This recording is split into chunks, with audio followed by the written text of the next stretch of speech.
इस वीडियो को लाइक कीजिए, अपने दोस्तों के साथ शेयर कीजिए और अगर अभी तक आपने हमारे चैनल को सब्सक्राइब नहीं किया तो इसे सब्सक्राइब कर लीजिए और साथ ही मौजूद बेल आइकन को दबा लीजिए ताकि आपको तमाम नई स्टोरीज मिलती रहे। उसकी दगाबाजी की वजह से वो दोनों मारे गए। रावालों के लिए जवाबदेही मुश्किल हो जाएगी। वो इनका और अमरीकियों का मामला है, हमारे लिए नई दुश्वारियां पैदा हो जाएंगी। कुछ नहीं होगा। सबसे पहले इन्हें यह बताना होगा कि पाकिस्तान में गैर कानूनी तौर पर छुपे हुए रा के एक दहशतगर्द से डेविड और जिमी के क्या रवाबत थे, वो इसके साथ मिलकर किन साजिशों में मसरूफ थे। अव्वल खान की तरफ से फौरी तौर पर कोई जवाब नहीं आया। लाइन पर खामोशी छाई रही। खासे तवील सकूत के बाद उसकी थकी हुई आवाज उभरी। खुदा करे कि वैसा ही हो जो तुम सोच रहे हो। मैंने तुम्हें अपने खदशात से आगाह कर दिया है। यह बात भी ज़हन में रखो कि मारुति हमें चेहरों से पहचानती है। वो या उसका भैया जी हमारे नाम और पतों से वाकिफ नहीं है। रवि से हमारा सामना तक नहीं हुआ। इनकी कही हुई बातों को कौन साबित करेगा? तुम STF के एक जिम्मेदार अफसर हो। कौन सोच सकता है कि इस मुहिम में तुम शरीक थे? किसी का ध्यान इधर चला भी जाए तो कौन तुमसे पूछने की हिम्मत कर सकेगा? जलाल के कम से कम 3 आदमी बहुत कुछ जानते हैं। उन्हें मखदूज हालात का इल्म है। मैं जानता हूं कि वो दीदा और दानिस्ता एक लफ्ज भी नहीं उगलेंगे, लेकिन वो इंसान है। इनसे कोई लग़ज़िश हो सकती है। तुमने अपने खदशात बयान कर दिए, अब तुम बेफिक्र रहो। कोई नई बात सामने आई तो मुझे ज़रूर आगाह कर देना। क्या तुम्हें अचानक कोई बात याद आ गई है? कुछ उजलत में मालूम हो रहे हो? अव्वल खान ने पूछा। हाँ, मारुति को ज़रा फ़ोन पर होशियार कर दूँ, हो सकता है कि इससे मरासम बरकरार रह सकें। मैंने आसपास मैदान साफ देखकर बेतकल्लुफ़ी से कह डाला। जलाल ने उसके बारे में सही मशवरा दिया था। अव्वल खान अपने दिल का बोझ हल्का कर चुका था। उसने फौरन ही फ़ोन बंद कर दिया। मैंने वक्त ज़ाया किए बगैर मारुति का डायरेक्ट नंबर मिला लिया। फ़ोन पर वो खुद मौजूद थी और उसकी आवाज़ कुछ मखमूर सी थी। मैं मजहर बोल रहा हूँ। क्या बात है? तुम्हारी आवाज़ कुछ भारी भारी सी लग रही है। ओह मजहर डार्लिंग। मेरी आवाज़ सुनकर वो खुश हो गई। मैं अभी अभी सो कर उठी हूँ। तुम यकीन करो कि तुम्हारे साथ गुजारा हुआ वक्त रात भर मुझे ख्वाब में नजर आता रहा।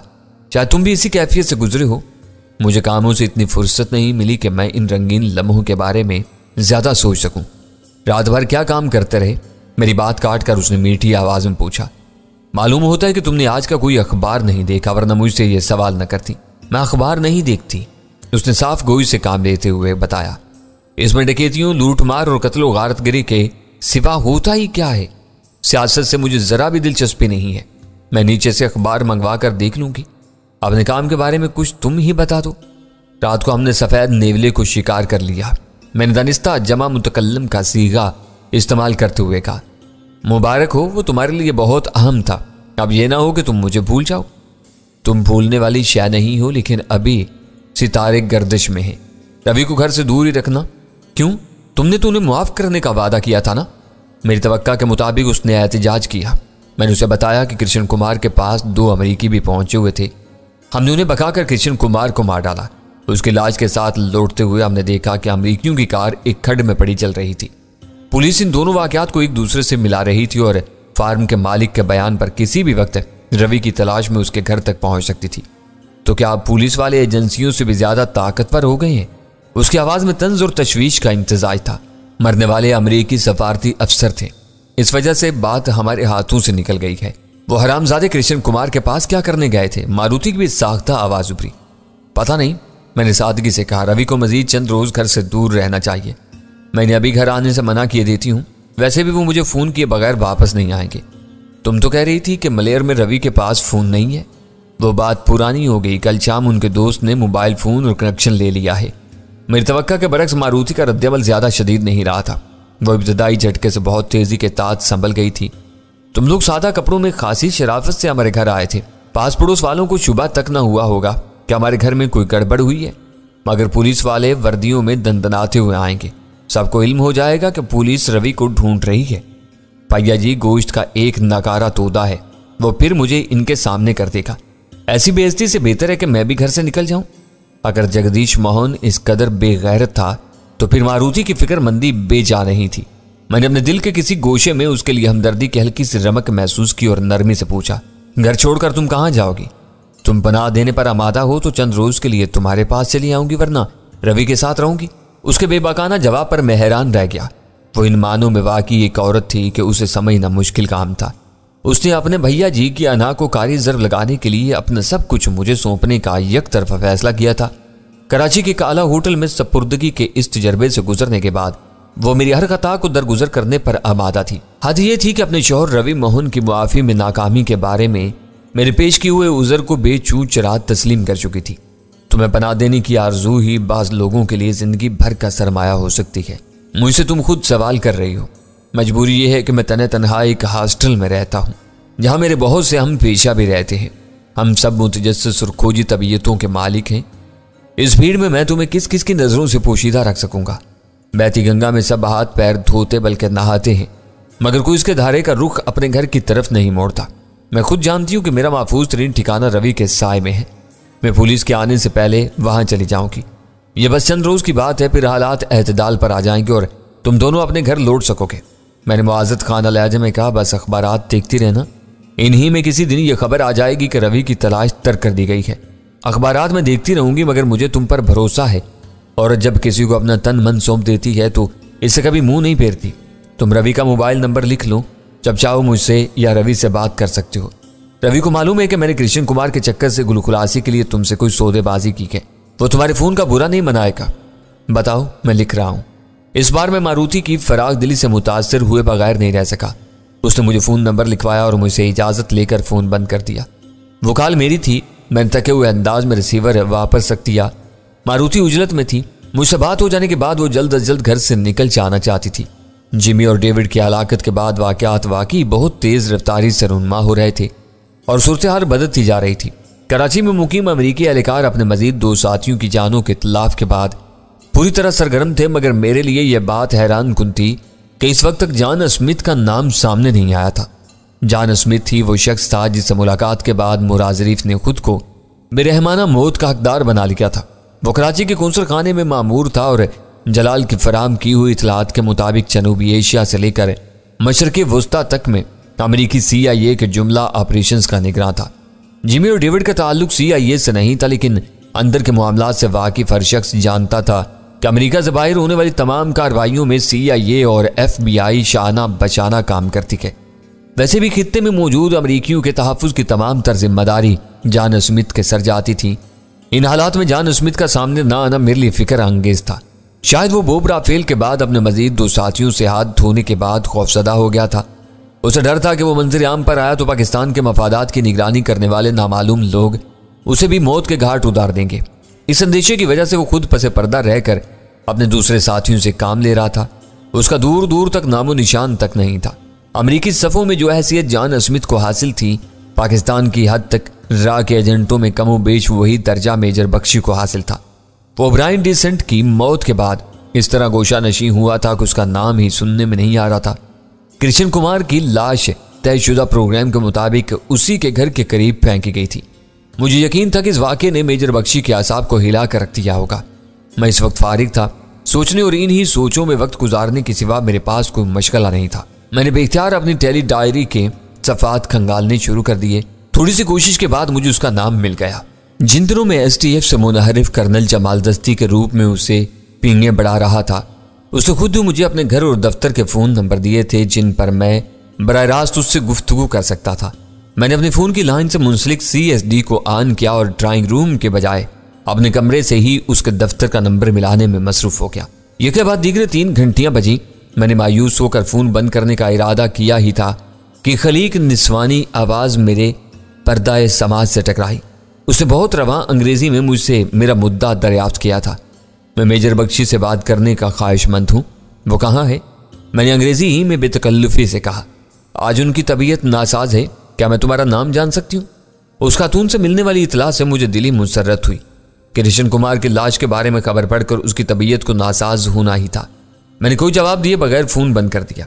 मैंने इत्मीनान से सिगरेट सुलगा ली और उसके कश लगाते हुए ये सोचकर महजूज होता रहा कि मेजर बख्शी ने अपने खौफ को छुपाने के लिए बीमारी का बहाना किया था। वो डर कर अपने घर में मैसूर हो गया था। आधी सिगरेट फूंकने के बाद मैंने उसके घर का नंबर डायल किया। सिलसिला मिलते ही मैंने उसकी आवाज़ पहचान ली। तुम कैसे मेजर हो बख्शी जी? कि कृष्ण कुमार के मरते ही दुबक कर अपने घर में बैठ गए। मैंने अपनी आवाज़ बदल कर तज़हीक अमेज लहजे में अपनी बात शुरू ही की थी कि मेरी तवक्का के मुताबिक वो भड़क गया और उसने मेरी बात दरमियान ही से काट दी। ये क्या बकवास कर रहे हो, कौन हो तुम? वो गुस्से से गुर्रा कर बोला था। मालूम होता है कि फौज में तुम टट्टुओं और खच्चरों के दस्तों की कमान करते रहे। जब भी तुमको हम जैसे इंसान का ख्याल नहीं है जो तुम्हारे आसरे पर अपनी जिंदगी दाव पर लगाकर दिन रात काम में जुटे रहते हैं। बदतमीज आदमी। गुस्से की शिद्दत से उसकी आवाज भरा गई। तुमने अपना नाम न बताया तो मैं इसी वक्त फोन बंद कर दूंगा। मेरा नाम हरिचंद है, मैंने बरजस्ता कहा। शायद तुमसे कृष्ण कुमार ने मेरा जिक्र किया होगा। मैं तुम्हें अच्छी तरह जानता हूं। मैंने कभी तुम्हारा नाम नहीं सुना और ना मैं किसी कृष्ण कुमार को जानता हूं। यह कैसे हो सकता है? मैंने अपनी आवाज में हैरत और मायूसी समेटते हुए बेसाख्ता कहा। उसने बताया था कि उसके साथ कभी कोई ऊंच नीच हो गई तो बुरे वक्त में तुम ही मेरी मदद करोगे। पुलिस मेरे पीछे लगी हुई है, मेरी जान पर बनी हुई है। मैं सुबह सवेरे से मारा फिर रहा हूं और तुम कह रहे हो कि तुम किसी को नहीं जानते, तो फिर मैं कहां जाऊं? इस बार उसने मुझे अपनी बात पूरी करने का मौका दिया और मेरे खामोश होने पर सख्ती से बोला, तुम्हारी कोई बात मेरे पल्ले नहीं पड़ी। ये बताओ कि तुम्हें मेरे घर का नंबर किस मरदूद ने दिया है? नंबर कौन देता? कृष्ण ही ने तुम्हारे दोनों नंबर दिए थे। पहले मैंने तुम्हारे दफ्तर फोन किया तो किसी औरत ने बताया कि तुम बीमारी की छुट्टी पर हो। घर पर तुम मुझे आंखें दिखा रहे हो। मैं हैदराबाद से भागकर सिर्फ इसलिए कराची आया था कि यहां तुम मेरी कुछ मदद कर सको और मुझे बताओगे क्या मुझे क्या करना चाहिए। तुमने तो अपनी आंखें ही माथे पर रख ली हैं। तुम्हें मुझसे बदतमीजी करने का मशवरा भी कृष्ण कुमार ने दिया होगा। मेजर बख्शी की जहरीली आवाज आई। मैं टट्टुओं की कमान करता था तो तुम जैसे उल्लुओं के पट्टों के लिए क्या कर सकता हूं? तुमको मुंह खोलने से पहले यह सोचना चाहिए था। मैंने मेजर बख्शी के घर का फोन नंबर मिलाया तो इस वक्त तक मेरे जहन में कोई खाका नहीं था। मैंने सोचा था कि मैं कोई भी फर्जी नाम इख्तियार करके उसे कृष्ण कुमार के अंजाम के हवाले से मजीद कुछ खौफजदा करूंगा और उसकी जुबान से कुछ उगलवाने की कोशिश करूंगा। जब उसने मेरा नाम जानने पर इसरार किया तो मुझे अचानक ही हरिचंद का नाम याद आया और मैंने बेसाख्ता वही नाम थुरा दिया। Harichand Mohan and Mohan private limited के हैदराबाद ब्रांच का मैनेजर था, जिसकी गाड़ी में कृष्ण कुमार के भेजे हुए 3 भेल हमारे घर पहुंचे थे। हम पर शब खून मारने की वो कोशिश नाकाम साबित हुई थी। इन भेलों की गाड़ी के नंबरों के हवाले से हरिचंद का नाम सामने आया था। बाद में जगदीश मोहन की जुबानी मालूम हुआ कि हरिचंद मारुति का रिश्ते का भाई था। अव्वल खान इसे फौरी तौर पर गिरफ्तार करवाना चाहता था, मगर मैंने मोहन एंड मोहन के मालिकान के होशियार होने के खदशे के तहत उसे रोक दिया था। बाद में वाकयात ने कुछ ऐसा रुख इख्तियार किया कि हम हरिचंद का नाम ही भूल बैठे। मेजर बख्शी से फोन पर बात करते हुए उसका नाम अचानक ही मेरे जहन में उभरा था। मेरी समझ में नहीं आ रहा था कि मैं अपनी इब्तदाई फिक्रों का कैसे अजाला करूं। मैंने महसूस किया था कि मेरी इब्तदाई तल्ख नवाई के बावजूद हरिचंद का नाम सुनने के बाद मेजर बख्शी का रवैया खासी माकूलियत पर मबनी था। मैं इसका गुस्सा ठंडा करने में कामयाब हो जाता तो इससे मेरी गुफ्तगू आगे बढ़ सकती थी। मैं मुआफ़ी चाहता हूं, मुझे यह मालूम नहीं था कि तुम मेरी बातों का बुरा मान जाओगे। आदमी को जब हर तरफ मौत ही मौत नजर आने लगती है तो उसका दिमाग उलट जाता है और वो उल फुल बकने लगता है। तुम अंदाजा नहीं लगा सकते कि इस वक्त मैं कितना परेशान हूं। ज़हनी तौर पर एक फैसला कर लेने के बाद मेरी जुबान रवानी से खुद ब खुद चल पड़ी थी। मैंने अपनी बात जारी रखते हुए कहा, तुम बड़े आदमी हो, बड़े आदमियों के दिल भी बड़े होते हैं। मेरी खता माफ़ कर दो और मुझे बताओ कि मैं क्या करूं। तुम्हारा दिमाग उलट चुका है तो फिर तुम्हें मेरा नाम और नंबर कैसे याद रहा? सच से बताओ कि तुम कौन हो? सरकार, मैं कृष्ण कुमार का नमक ख्वार हरिचंद हूं। मैंने रो देने वाली आवाज में उसे यकीन दिलाना चाहा। तुम कान खोल कर सुन लो कि मेरा किसी कृष्ण कुमार से कोई वास्ता नहीं। मुझे हैरत है कि किसी शख्स ने तुम्हें मेरे घर और दफ्तर के फोन नंबर देकर क्यों बहकाया है। और हाँ, तुम बता रहे थे कि कृष्ण कुमार भी मर चुका है। पुलिस मेरे घर पहुंची तो मुझे कुछ मालूम नहीं था। मैं बस ये जानता था कि मैं कृष्ण कुमार के लिए बहुत खतरनाक काम कर रहा हूं। पुलिस के नाम से मेरा दम निकल गया और सुबह सवेरे के मुलगजे अंधेरे में अपने घर की पिछली दीवार फांद कर भाग खड़ा हुआ। मुझे बस स्टैंड पर अखबारों से मालूम हुआ कि वो मारा जा चुका है। उसका फोटो बिगड़ा हुआ है, चेहरा खून में लथड़ा हुआ है, मगर मैंने उसे पहचान लिया। तुम अखबार देखोगे तो उसे पहचान लोगे। दूसरी तरफ खामोशी छा गई। शायद वो मेरी बातों पर गौर कर रहा था और अंदाजा लगाना चाह रहा था कि मैं किस हद तक सच बोल रहा था। कदर तवक्कुफ के बाद उसकी आवाज आई, नाम से तुम भी हिंदू लगते हो, यूं तुम मेरे भाई हो।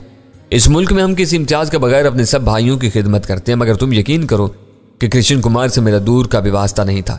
तुम्हें कोई संगीन गलत फहमी हुई है। मैं तुम्हारा नाम जानता हूं, मेरे पास तुम्हारे दोनों फोन नंबर है। यह गलत फहमी कैसे हो सकती है? कृष्ण ने मुझे बताया था कि हम सब मिलकर यहाँ अपने धर्म और मुल्क की बहुत बड़ी खिदमत कर रहे हैं, एक दूसरे के साथी और साजी हैं। अब मुझ पर बुरा वक्त आन पड़ा है तो तुम मुझसे अपना दामन बचा रहे हो, मुझे झूठा कह रहे हो। चाहे यहाँ की पुलिस से मार खाकर मरना ही मेरा मुकद्दर है। तुम्हें आजुर्दा होने की जरूरत नहीं। वो जल्दी से बोला, कृष्ण से मेरा कोई तारुफ नहीं था, ना उससे मेरा कोई गठजोड़ था, मगर फिर भी मुझे मालूम है कि वो और उसके साथी यहाँ रहकर अपने धर्म और धरती के लिए बहुत बड़ा काम कर रहे थे। अखबार में उसके अंजाम के बारे में पढ़कर मुझे बहुत दुख हुआ है। यूं लगता है जैसे मेरा कोई करीबी अजीज मारा गया हो। न जाने उसने तुम्हें मेरे फ़ोन नंबर क्यों दिए थे। तुम पुलिस वालों से चुप कर आज का दिन गुजार लो। मैं सोचता हूँ कि तुम्हारे लिए क्या किया जा सकता है। तुम कल इसी वक्त मुझे दोबारा फ़ोन कर लेना। मुझे अपनी गुफ्तगू को आगे बढ़ाने के लिए उसके जवाबों से सहारा मिल रहा था। मुझे थोड़ी खुशी हुई कि उसे मुझ पर कोई शुबा नहीं हुआ था और वो मेरी बातों के जाल में फंस रहा था। बड़ी बात यह थी कि इस वक्त तक CSD खामोश थी। इसका मतलब था कि मेजर बख्शी ने मेरी कॉल रिकॉर्ड करने की कोई कोशिश नहीं की थी।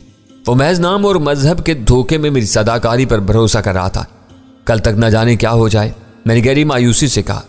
पुलिस वालों से अपनी हड्डियां पसलियां तुड़वा कर किस्तों में सच उगलने और फिर सिसक सिसक कर मरने से बेहतर है कि मैं खुद को मार दूं। नहीं, भूल कर भी अपने ऊपर ऐसा जुल्म न करना। यहाँ पुलिस और एजेंसियों वाले पहले ही हमारे खून के प्यासे हैं। हमने खुद भी अपने आप को मारना शुरू कर दिया तो हमारी तादाद बहुत तेजी से घटती चली जाएगी। यह भारी नुकसान हम बर्दाश्त नहीं कर सकते। मुझे अपने ऊपर यह जमीन तंग होती नजर आ रही है। मुझ पर एक एक पल भारी गुजर रहा है। वो मेरी हमदर्दी में जूं जूं नरमी इख्तियार करता जा रहा था। मैंने अपनी बढ़ती हुई मायूसी के हवाले से फैलना शुरू कर दिया था। तुमने बहुत हिम्मत और हौसले से आधा दिन गुजार ही लिया है। सुबह तक मैं कोई ना कोई रास्ता निकाल लूंगा। मैंने किसी फौरी ख्याल के तहत चौंकने की सदाकारी करते हुए कहा, क्यों ना मैं तुम्हारे घर आ जाऊं। पुलिस के फरिश्तों को भी छुपा नहीं हो सकेगा कि मैं तुम्हारे घर में छुपा हुआ हूं। मेरी तजवीज़ पर वो बुरी तरह बुखलाई हुई आवाज में बोला, हरगिज नहीं, भूल कर भी मेरी तरफ आने की गलती ना करना। जब तक कोई मजबूत वजह ना हो पुलिस तुम जैसे आम शहरियों के पीछे नहीं लगती। लेकिन हम हर वक्त मुश्किल में रहते हैं। 24 घंटे हमारी कड़ी निगरानी होती रहती है। तुम पुलिस की नजरों में आए हुए हो। इधर आए तो तुम्हारी वजह से मैं भी मारा जाऊंगा। मेरे और तुम्हारे लिए सबसे बेहतर यही है कि तुम कभी भूल कर भी मुझसे मिलने की कोशिश न करना। इंतहाई सख्त जरूरत के वक्त फोन पर बातचीत काफी रहेगी। उसके बुखलाहट पर मैं दिल ही दिल में माजूज होकर रह गया। नादानिस्तगी में वो मेरे लिए एक मुस्तकिल राह खोल रहा था। मैं हरिचंद बनकर उसे एतमाद में लेने में कामयाब हो गया था। वो खुद मुझसे मिलने से गुरेजा था। मेरे लिए शनाख्त कर लिए जाने का कोई खतरा नहीं रहा था। मैं जब चाहता हरिचंद की आवाज में उससे राज और न्याज की बातें करके मालूमात हासिल कर सकता था। तो क्या हम कभी भी एक दूसरे से नहीं मिल सकेंगे? मैंने अपनी खुशी के बजाय मायूसी का इजहार करते हुए पूछा। मौजूदा हालात में शायद कभी नहीं। उसकी आवाज में तफक्कुर अमीज गहराई पैदा होगी। हाँ, जिस दिन कृष्ण कुमार का खून रंग लाया और उसका ख्वाब पूरा हो गया तो हम पूरी आज़ादी के साथ मिलजुल कर यहाँ अपनी कामयाबी का जश्न मनाएंगे। तुम्हारा मतलब है कि अब अखंड भारत बनने का वक्त करीब आ गया है? मैंने सवाल किया। फोन पर उसकी तादीबी आवाज उभरी। अब लिया है, दोबारा ये नाम न लेना। या ये नाम लेने वालों की गर्दनें बहुत बेरहमी से काट दी जाती हैं। बेचारे कृष्ण का अंजाम तुम्हारे सामने है। हम इसी तरह डरते रहे तो कृष्ण कुमार का ख्वाब शायद कभी पूरा नहीं हो सकेगा। इसे डर नहीं, हमारी जुबान में मसलहत कहते हैं। छुरी बगल में छुपा कर रखो और मुंह से राम के नाम की माला जपते रहो। दुश्मन तुम्हें गयान ध्यान में मसरूफ देखकर गाफिल हो जाए तो फुर्ती और खामोशी से छुरी का तेज धार फल उसके दिल में उतार दो। इस वक्त हमें, तुम्हें और हमारे सब साथियों को यही करना है। जिस रास्ते से हटा वो मारा जाएगा। तुम मुझे डरा रहे हो। इतनी एहतियात तो कृष्ण ने भी नहीं बताई थी। इस तरह मेरा दम घुटने लगेगा। कृष्ण ने वक्त के मुताबिक एहतियात नहीं की और मारा गया। मैं मोहतात हूं और जिंदा हूं। तुमसे बहुत बातें होंगी। अपनी पनागाह में छुप कर इन पर गौर व फिक्र करोगे तो तुम्हें मेरी बातों में तजर्बे का ठहराव नजर आएगा। अब तुमसे कल बात होगी। मेजर बख्शी ठीक कह रहा था। उसकी कही हुई बहुत सी बातें बेइंतहा अहमियत की हामिल थी। अखंड भारत का देवमालाई खेल पूरे जोरों शोर से जारी था। उसके जानू वासिल हो जाने वाले किरदार अवागोन के नजरिए के तहत रूप, जिस्म और चेहरे बदल बदल कर सामने आ रहे थे। कोई छुप कर और कोई बरसरे आम मसरूफ कार था। अहम बात यह थी कि मेजर बख्शी ने हमारे कायम किए हुए इस नजरिए की तस्दीक कर दी थी कि कृष्ण कुमार नई दिल्ली में बैठे हुए मंसूबा साजों के इशारों पर बराह रास्त काम कर रहा था। इसका सफारती अमले में छुपे हुए राह के एहलकारों से कोई राबता नहीं था। वो सब सोचते हुए मैं अपने कमरे में मसहरी पर नीम तराज रहा। गजाला अपने मामूल के मुताबिक किचन में मसरूफ थी। मेरी महवियत का सिलसिला वीरा के मुदाखले से खत्म हुआ। वो मुझे ढूंढती हुई बेधड़क कमरे में घुस आई थी। सुना है कि आज तुम मुसलसल फोन पर मसरूफ हो। यहाँ छुप कर किससे बातें कर रहे थे? उसने आते ही कहा। मेमनगोड के गिरदोनवा में वाकयात को एक खास रंग देने के लिए जो मेहनत की गई थी वो मतलूबा नताइज सामने नहीं ला सकी। अमेरिकी तफ्तीश में भरपूर हिस्सा ले रहे हैं और असल वाकयात की तह तक पहुंचने में कामयाब होते नजर आ रहे हैं। वीरा बेतकल्लुफी से मुसहरी के सिरे पर आ बैठी थी। मैं फौरन ही किनारे से दूर सिरक कर नीम दराज हो गया। हिस्सा क्या ले रहे होंगे? वो तफ्तीशी अफसरान के सरों पर सवार होंगे। छोटे मुल्कों में मामूर हर अमरीकी सफारती अफसर खुद को आला तरीन मकामी हुकाम से भी बरतर समझता है और हर मामले में टांग अड़ाना अपना पैदाइशी हक समझता है। वहां भी शायद यही हो रहा है। मैंने एतराफ़ किया, असल खराबी ये है कि STF वाले अपना काम मुकम्मल करके मेमनगोड से बिल्कुल अलग थलग हो चुके हैं और वो पुलिस केस बन चुका है। पुलिस वालों को इन वाक़यात के पसे मंजर और पेशे मंजर के बारे में कोई इल्म नहीं है। वो रवायती अंदाज में काम आगे बढ़ा रहे हैं। अमरीकियों की शमूलियत की वजह से IB या STF वाले दखल अंदाजी नहीं कर सकते। अब तक के नताइज क्या हैं? वीरा ने सिगरेट सुलगाने के बाद संजीदगी से पूछा। वहां होने वाले वाकयात इनके सामने आ चुके हैं। सिर्फ कृष्ण कुमार की तलाश जारी है। वो वहां शेरू के नाम से रिपोर्ट था। अव्वल खान ने बताया कि पुलिस पार्टी रवि की तलाश में किसी भी वक्त है मोहन हाउस पर दस्तक दे सकती है। तुम्हें फौरी तौर पर मारुति को होशियार कर देना चाहिए। उसने बेसाख्ता तजवीज पेश की।